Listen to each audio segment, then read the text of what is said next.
Ayun o guys, dito naman po tayo sa side na sa Bugapungan, sa Sabaken po. Nagkakuan po, nagtatanim.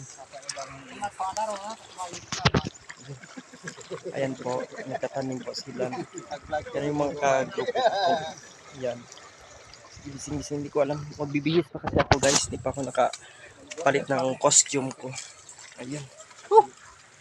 Ayan yung ginagawa din nila na drainage. Ayun. Ayun guys. Yan po. Yung similya po namin medyo nag-yellow. Matagal na siguro yan ang similya. Yan. Buhay-buhay to guys. Ayan po yung mga kasama ko, mga masisipag po. So, ako lang po yung huli na magbaba po kasi mabilis ako sa kanila. So, maraming pambira ng skonto. Kuriga. So, hanggang dito lang po yung aking short video. God bless po. Magandang araw.